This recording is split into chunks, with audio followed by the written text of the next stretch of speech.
On this episode of The Lost Dust Jacket, we are going to talk about BDSM-y kind of Cenobites and the facade of pleasure as we talk about The Hellbound Heart by Clive Barker.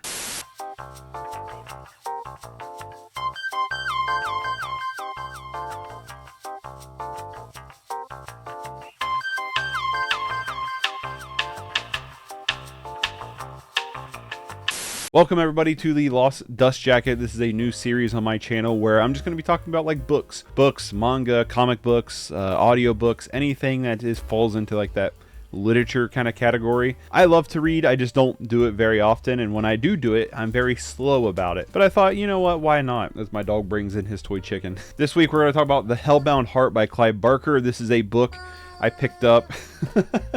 We're talking about like, you know, these like disgusting, creepy creatures that have all, you know, basically flay humans and stuff like that. And he comes walking in with his toy chicken. But anyway, The Hellbound Heart. This was a book I found at a local bookstore. And I was like, oh, cool. You know, I've not read anything by Clive Barker. I've seen some movies based around Clive Barker. I've played Clive Barker's Jericho, which was not very good. But as for like the book itself, like I've never really read anything from him, and I thought, you know what? This was pretty cheap. It was $14.99. That's the MSRP. The bookstore sells everything based off of MSRP. It's a quick read. I will say this. I love books about this size. I like the shorter books. When you get the real thick books, I'm like, oh, come on, you know. It's like sitting down for a 3.5-hour movie. It's a commitment. One thing about this book, just real quick, is the text is very large. So I actually burned through this book very quickly. I was surprised. I finished this, I don't know, maybe like 4 hours or so is what it took me. It didn't take very long. I don't know. I read like one day I read like 5 chapters. The next day I read like 2 and then 2 and then, you know, there's 11 chapters in the book. And the story is about Frank. Well, it starts off with Frank, who has the Lemarchand, I think that's how you say it, puzzle box, and he opens it. I will say this, I'm a terrible reader, so I'm probably going to mispronounce things because that's how my brain's going to interpret reading it. But anyway, so he opens up the puzzle box, the Cenobites come out.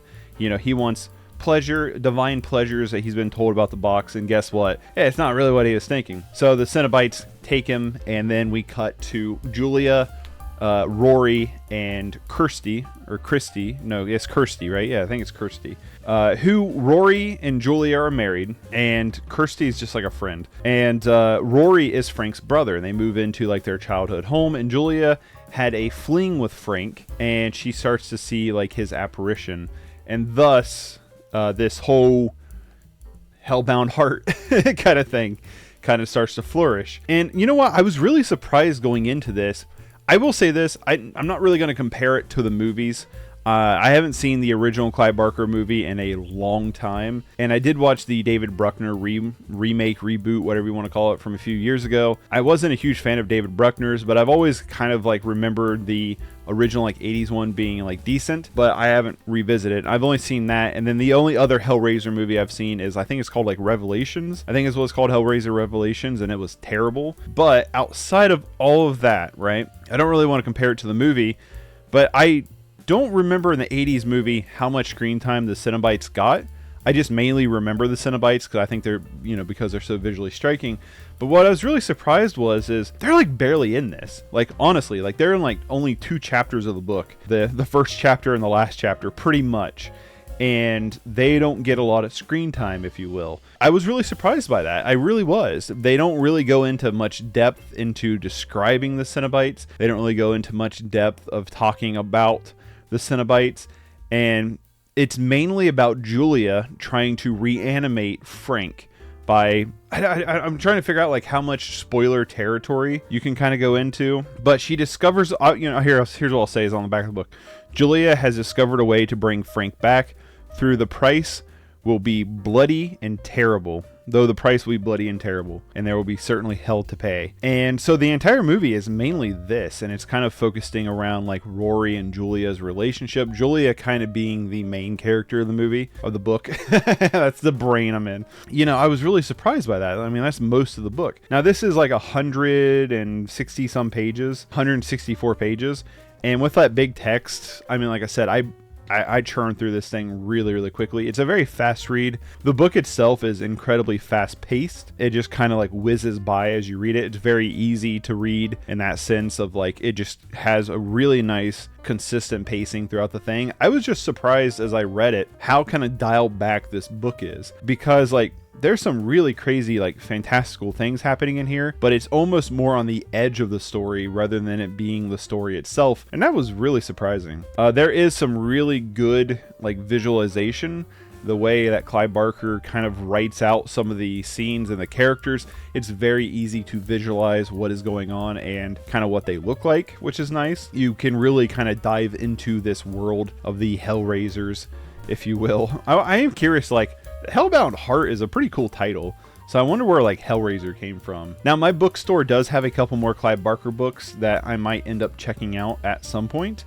They have another one that's in this same kind of like green styling that's not like huge, and the other book they have is like a, you know, the Bible. So I might check out the other one that's a little bit shorter. They got a couple books there I want to get. But anyway, in terms of the book itself, I did like it. It was just kind of toned back of what I was expecting. I was expecting it to be kind of wild, and reading it, yeah, it's like a pretty like small slasher story. It's really surprising. But yeah, it's just a nice quick read. I don't really have too much to say about it. It can get kind of gross and kind of gory, but it never feels super exploitative in a way, or like super over the top and like super disturbing. It's just kind of grisly. Does that make any sense? At least for me. I mean, it could be one of those things where, you know, somebody else might find this movie just absolutely disgusting. The tagline, greed and love, loveless and despair, desire and death, life and captivity, hooks, chains and blood, Clive Barker's blood-chilling masterwork of forbidden desire and terrible resurrection that inspired the film Hellraiser. It's funny because, like, you know, you see like the pinhead and stuff on the cover. That's just such a small part of the book. You know, that main part of the book is basically Frank and Julia and Rory and Kirsty, you know, trying to chime in and stuff, and that's